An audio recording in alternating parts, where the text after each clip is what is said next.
guys, welcome to my channel SBR রান্নাঘর। আজকে মা মেয়ে মিলে মাটন রান্না করতে চলে আসলাম। বাড়ি থেকে এসেছি, বাড়ি থেকে আসার সময় বেশ কিছু মাটন নিয়ে এসেছি, কারণ ঢাকায় ওইভাবে ফ্রেশ মাটনটা পাওয়া যায় না। বিশেষ করে আমরা যে এরিয়াতে থাকি, আমরা তো কুড়িল থাকি, তো এখানকার বাজারে ভালো মাটন পাওয়া যায় না। ওই জন্য বাড়ি থেকে আসার সময় মাটন নিয়ে এসেছি, আর আজকে সেই মাটন কারি রান্না করছি। তো মা মেয়ে মিলে রান্নাঘরে ঢুকে গেছি। আজকের মাটন কারিটা কিভাবে রান্না করি চলুন তবে দেখে নেওয়া যাক। এখন পেঁয়াজগুলো কুচি করে নিচ্ছি।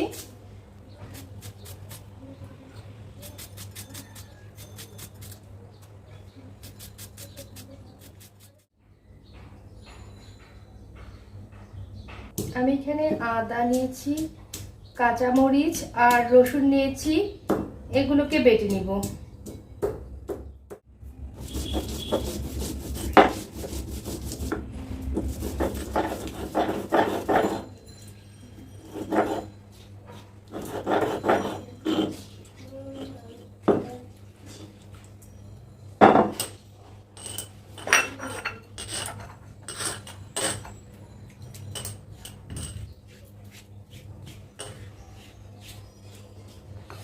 ব্যাস, আদা রসুন বাটা হয়ে গেল। কড়াইটা গরম করে নিয়েছি। প্রথমে অল্প কিছু জিরা ভেজে নিব।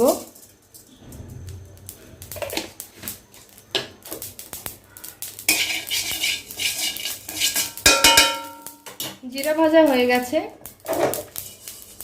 এগুলোকে একটি বাটিতে তুলে নিচ্ছি আমি। জিরা ভাজাটা নামিয়ে নিয়েছি। এখন আমি কড়াইতে তেল দিয়ে দিব মাংস রান্নার জন্য।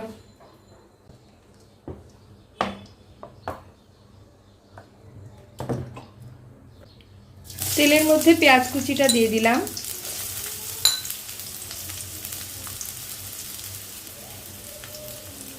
আর এলাচ আর দারচিনি দিয়ে দিলাম, দুইটা তেজপাতাও দিয়ে দিলাম।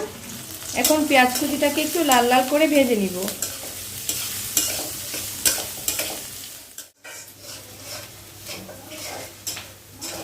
পেঁয়াজ কুচিটাকে আমি লাল করে ভেজে নিয়েছি। এখন আমি দিয়ে দিব এর মধ্যে আদা রসুন বাটা।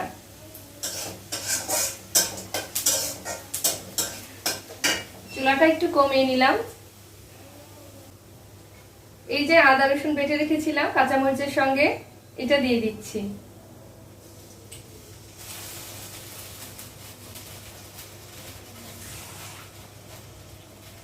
একটু জল দিয়ে দিলাম।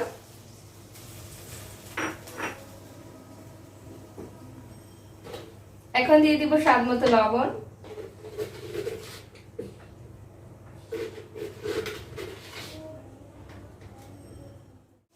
এখন দিয়ে দিব হলুদের গুঁড়া,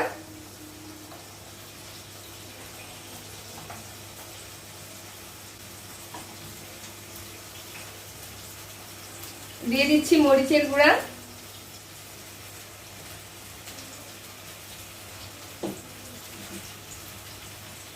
ধনিয়ার গুঁড়া দিয়ে দিব। এখন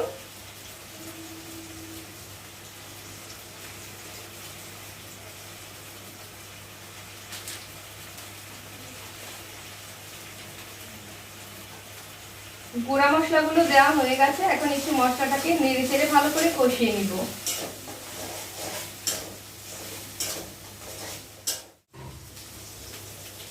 আর এই তো মাটন আমি আগে থেকে ধুয়ে পরিষ্কার করে রেখেছি। এবার বাড়ি থেকে যেহেতু মাংস আনা হয়েছে, কসাইকে বলেছিলাম একটি বড় সাইজের লেগ পিস রাখতে। আমার প্রান্ত মাঝে মাঝে লেগ পিস খেতে চায়, মাটনের লেগ পিস, তো ওই জন্য একটি বড় সাইজের লেগ পিস এবার রাখা হয়েছে ওর জন্য। কথা বলতে বলতে আমার মশলাটাও ভালো করে কষিয়ে নেওয়া হয়ে গেল। এখন আমি মাটনটা দিয়ে দিচ্ছি। মশলাটা খুব ভালো করে কষিয়ে নিয়েছি, ওপরে তেল ভেসে গিয়েছে।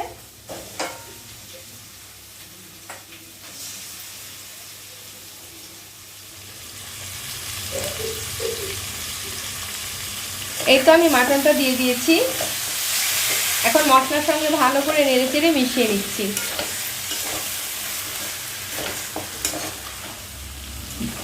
মশলার সঙ্গে মিশিয়ে নিলাম। এখন একটু ঢাকা বন্ধ করে রাখবো মোটামুটি 2 থেকে 3 মিনিট মিডিয়াম লো আছে। মাংস থেকে তেমন একটা জল বেরোয়নি, কারণ আমি খুব ভালো করে এটা জল ঝরিয়ে নিয়েছি, ওই জন্যই। মাংসটা বেশ অনেকক্ষণ আগে ধুয়ে রেখেছিলাম বাটিতে। তো তারপরে মাংস থেকে এক্সট্রা জলগুলো বের হয়ে যাওয়ার পরে সেই জলটা আমি ফেলে দিয়ে মাংস রান্না বসিয়ে দিয়েছি, তো ওই জন্য তেমন একটা জল আর ওঠেনি। তো এই মশলাটার সঙ্গেই আমি লো আঁচে কষিয়ে নিচ্ছি।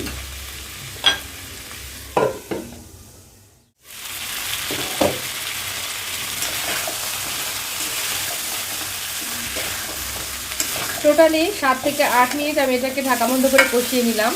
মাঝে মাঝে নাড়াচাড়া করে দিয়েছিলাম, কারণ যেহেতু এর মধ্যে কোনো জল নেই আর আমি এক্সট্রা করে জল ব্যবহারও করিনি। মশলাটার সঙ্গে এটাকে ভালো করে কষিয়ে নিলাম।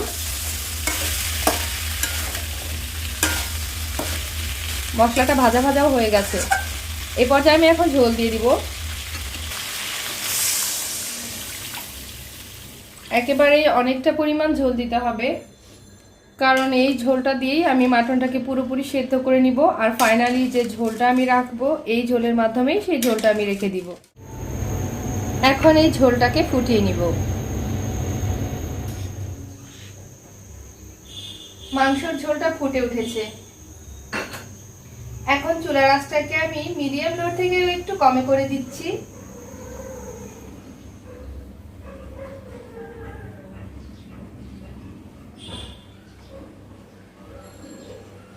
আর এই পর্যায়ে ঢাকনা বন্ধ করে দিচ্ছি একেবারে 45 থেকে 50 মিনিটের জন্য, যাতে করে মাটনটা একেবারে সফট হয়ে যায় আর গ্রেভিটাও একটু ঘন হয়ে আসে। কারণ আমি কিন্তু বেশ অনেকটা পরিমাণ জল দিয়েছি, এতটা জল আসলে কিন্তু থাকবে না। মাটনটা সেদ্ধ হতে অনেকটা সময় নেবে, তো ততক্ষণ পর্যন্ত মাটনটা সেদ্ধ হতে হতে আমার গ্রেভিটাও ঘন হয়ে আসবে।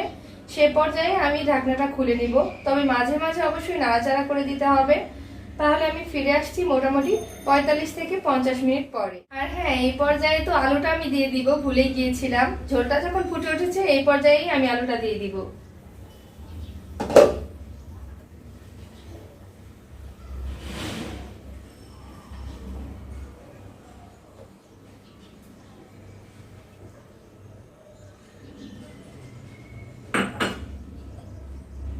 আলুগুলো সহ আমি এতটা সময় নিয়ে সিদ্ধ করব। আর যেহেতু এখন আমাদের আর মাংসটা সেরকম নাড়াচাড়া দিতে হবে না, ওই জন্য আলুটা কিন্তু আস্তেই থাকবে, আলুটা গলে যাবে না। তো আলু সহই আমি এটাকে 45 থেকে 50 মিনিট পর্যন্ত সেদ্ধ করে নিব। দেখে নিব মাংসটা কতটুকু সফট হয়েছে।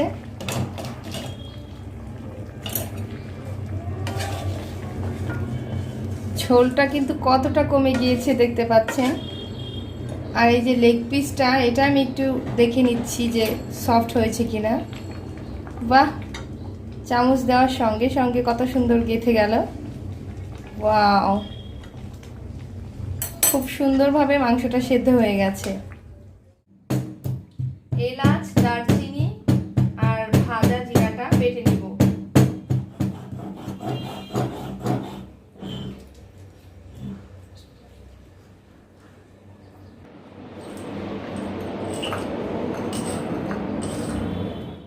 এই পর্যায়ে দিয়ে দিচ্ছি এই যে এলাচ, দারচিনি আর ভেজে রাখা জিরাটা আমি পেস্ট করলাম, সেই পেস্টটা ঝোলের সঙ্গে একটু মিশিয়ে নিব। মিশিয়ে নিলাম। এবার পাশের চুলায় আমি একটা ফোড়ন তৈরি করব। এই তো আমার মামুনিটা ঘুম থেকে উঠে গেছে। আমি রান্না করছিলাম, ও ঘুমাচ্ছিল। রান্না শেষ হওয়ার আগেই উঠে গেল।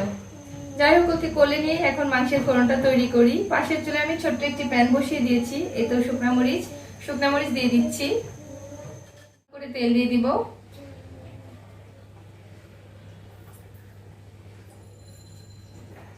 মরিচটা একটু ভেজে নিই। শুকনা মরিচটা ভাজা হয়ে গেছে, এখন তেজপাতা দিয়ে দিচ্ছি।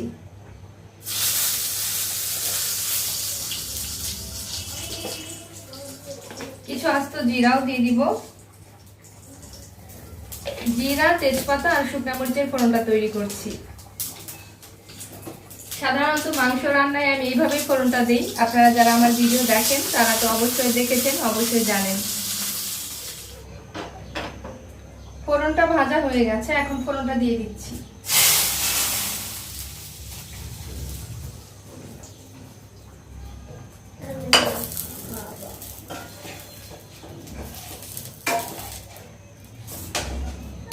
ফোড়নের পাত্রও একটু দিয়ে দিচ্ছি।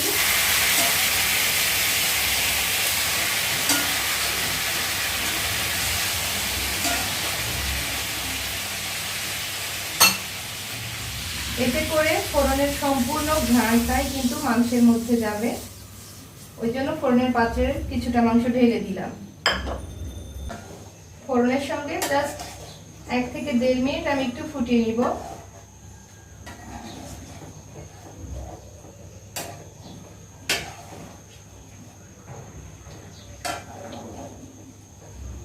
মাংস থেকে হাড় খুলে গিয়েছে, এতটাই সফট হয়েছে।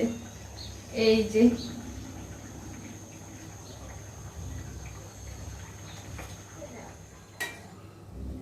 এক 1.5 মিনিট মতো ঢাকা বন্ধ করে রেখে দিয়েছিলাম।